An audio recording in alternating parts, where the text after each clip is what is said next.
So మీరు ఎప్పుడు చిన్నప్పుడు 23 వైటల్ అమినో యాసిడ్స్తో మెమరీ పెంచుకునే డ్రింక్స్ తాగలేదా? నో. సో ఇప్పుడు ఫర్ ఎగ్జాంపుల్ ఒక హిట్లర్ ఏ ఇయర్లో సెకండ్ వరల్డ్ లేకపోతే నెపోలియన్ ఏ ఇయర్లో కాంకర్ చేసాడని ఒక హిస్టరీలో క్వశ్చన్ ఉంది అనుకో. అది everybody can know in Google. దాని బదులు అసలు ఎంతమంది నెపోలియన్ లాంటి వాళ్ళు హౌ మెనీ నెపోలియన్ అలెగ్జాండర్ చేసిన దానికో మీకు మోడర్న్గా ఒక అప్లికేషన్ ఇస్తారా అది అని అడిగారు అనుకోండి, అది దొరకదు మీ గూగుల్లో. At least you have to do a lot of research on that. So అప్పుడేంటి, మీ బ్రెయిన్ని ఛాలెంజ్ చేసేలాగా ఉండాలి కానీ education it should not waste your thing on memorizing things. Right, that is what I'm saying. And the story stops there. Yeah, memorize చేసాం, వదిలేసాం, అంతే. అది ఎందుకు నేర్చుకున్నాం ఎవరికి తెలియదు. వద్దు నేర్పిన వాళ్ళకి తెలియదు, నేర్చుకున్న వాళ్ళకి తెలియదు. కరెక్ట్. కాబట్టి ఎడ్యుకేషన్ అందుకనే కదా మీరు ఎప్పుడన్నా చూస్తే టీచర్స్ ఎప్పుడు పైకి రారు.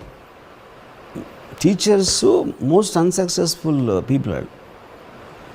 అంటే మీకు నచ్చదు, గురు దేవో గురు అని అంటారు కానీ ఇప్పుడు మీరు చూడండి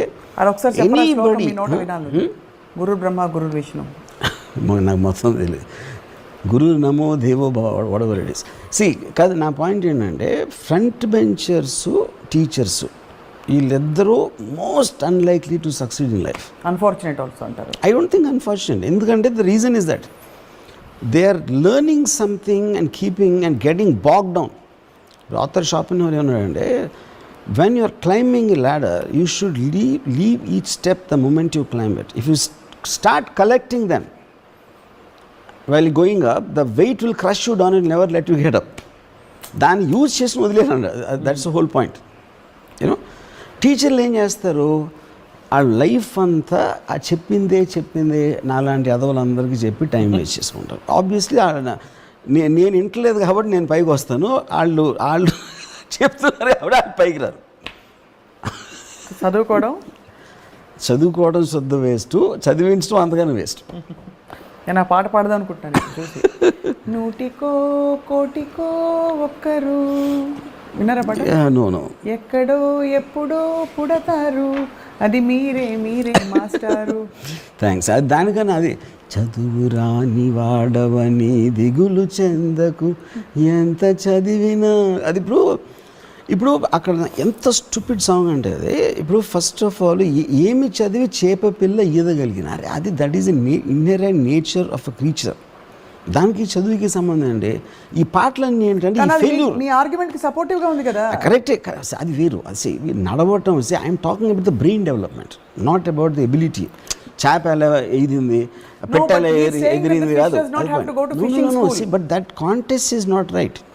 okay, that contest is not right. ఇప్పుడు చదువు రాని వాడు అని దిగులు చెందకంటే అది డిఫీటిస్ ఫిలాసఫీ. అది బేసిక్గా మోస్ట్ ఆఫ్ బాబాలు అందరూ వరకు కూడా దానికి అంతా మిథ్య, ఏమీ లేదు, చదివి మన ఏమి డబ్బు సంపాదించి ఏం చేస్తాం, అది డిఫీటిస్ ఫిలాసఫీ. 99% ఫెయిల్యూర్స్ ఉంటారు కాబట్టి వాళ్ళకి బాగా నచ్చుతుంది అలాంటిది.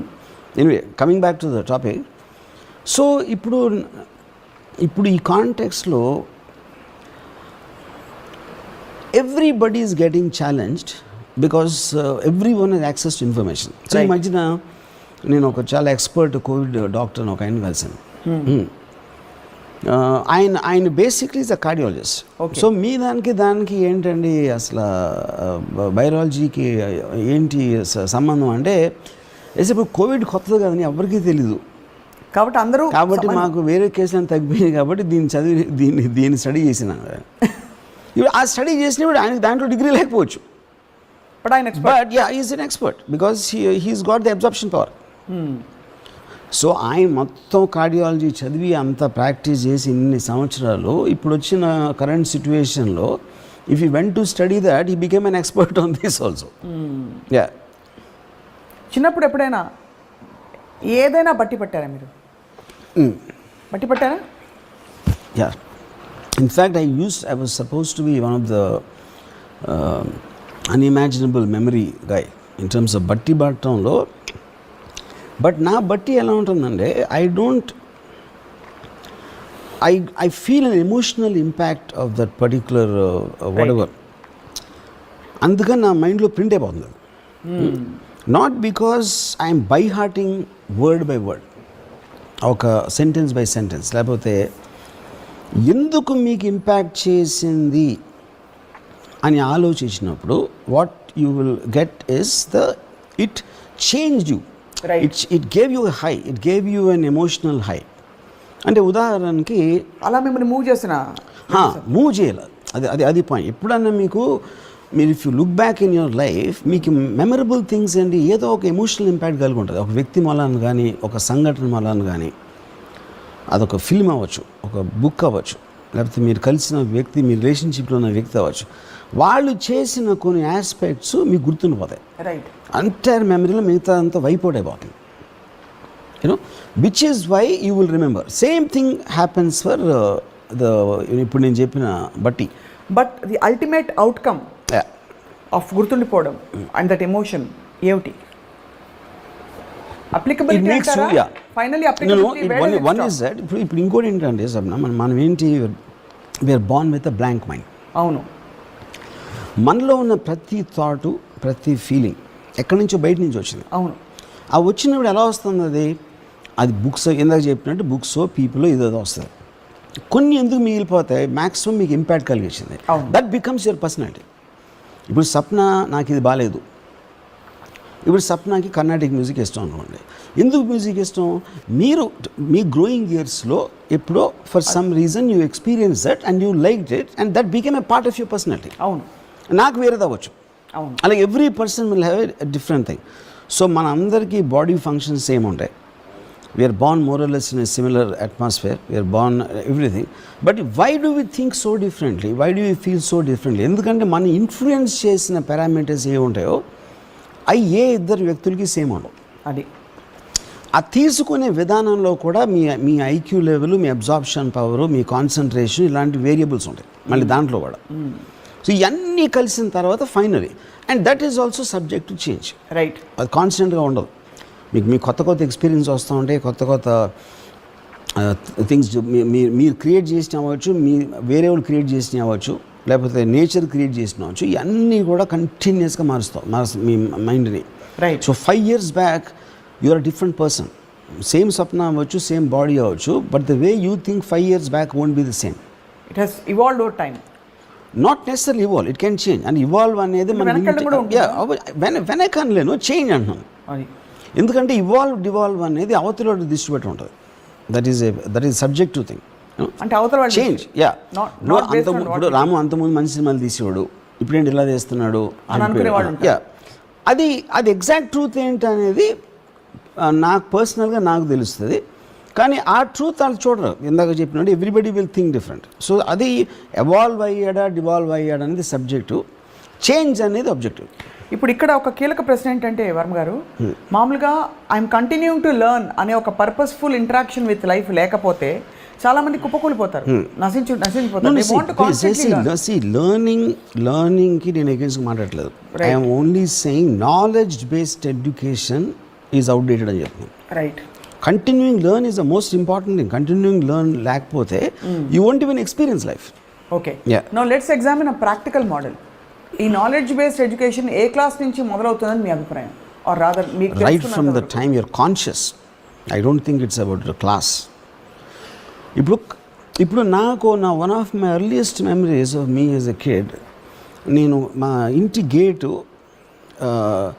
అంటే ఇలా ఉన్నికల మీద లెగిసి తీసేవాడిని. సో ఇప్పుడు నా యాంగిల్లో ఆ గేటు, ఇప్పుడు మా ఫాదర్ ఇలా తీస్తే నేను ఇలా తీసేవాడిని. So that is my memory of my height in a way. Right. You know, అది ఎందుకు నా మైండ్లో అంటే అప్పుడు ఆ పర్టిక్యులర్ ఏజ్ టైంలో I believe that's only thing I remember. Right. అంటే ఏదో సంథింగ్ ఇంటిమిడేటింగ్, ఏదో ఒక అంటే ఎలాగ దాన్ని రీచ్ అవ్వాలి, that appears instinct, but an animal can do that.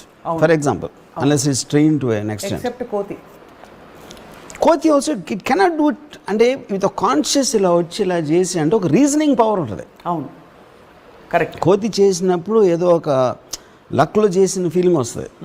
Of course every animal will have a different thing. ఇప్పుడు ఏనుగు వచ్చింది అనుకోండి, గేట్ తన్నేసి వెళ్ళిపోతుంది, అది తీయాల్సిన అవసరం లేదు కాబట్టి. So yeah, that's a very good example. So that's what I'm saying, because the parameters of each and everyone has a different ability.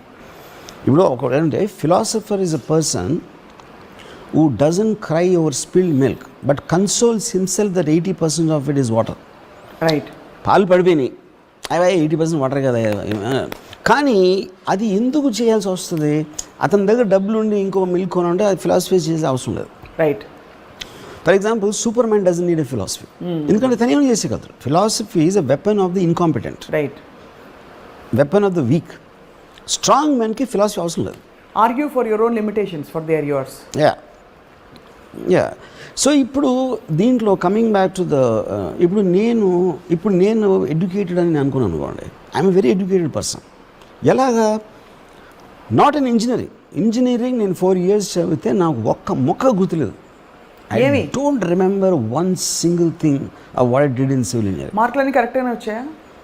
Pass మార్కులు ఏదో వాటెవర్ కొన్ని subjects. You are a qualified engineer but you don't remember. Degree ఉంది, but I don't know anything. Absolutely. ఇప్పుడే కాదు, engineering pass అయ్యి బయటకు వచ్చిన రోజు నాకు ఏమి తెలియదు. ఇప్పుడంటే ఏదో చాలా ఇయర్స్ అయిపోయింది కాబట్టి నేను మర్చిపోయానని చెప్పట్లా. One is I don't remember anything. నేను జాబ్లో జాయిన్ అయ్యి ఒక 2 సంవత్సరాలు నేను ఇంజనీరింగ్ జాబ్ చేశాను. అండ్ అఫ్ కోర్స్ మధ్యలో వేరే కూడా చేసేవాడిని. But the point is I did a job in Taj Krishna and open industry. ఆ టైంలో అసలు నేను చదివిన దానికి ఇక్కడ చేస్తున్న దానికి 1.1% ఏంటి ఏమంటారు దాన్ని కనెక్షన్ నాకు అర్థం కాదు. సో ఇప్పుడు మరి ప్రభుత్వాలు కానీ ఎడ్యుకేషన్ అంటే ఎప్పుడు అంటాను, why I think I'm educated, I have definitely. ఇప్పుడు నాలెడ్జ్ అనేది గుర్తుండటం వేరు, దాని అప్లికేషన్ ఇందాక నేను చెప్పిన ఎమోషనల్ హై. ఇప్పుడు గాడ్ ఫాదర్ బుక్ చదవటం అనేది నాకు ఎడ్యుకేషన్. రైట్. ఎందుకంటే I understood so much about ఒక dramatic aspect of storytelling, లేకపోతే క్యారెక్టర్సా, మనుషుల సైకాలజీయా, ఎలాంటి పరిస్థితులు ఎవరేం చేస్తారు అనే ఒక aspect. And that is going in multiple directions. అది సోషియాలజీ కూడా నేను నేర్చుకోవచ్చు దాంట్లో.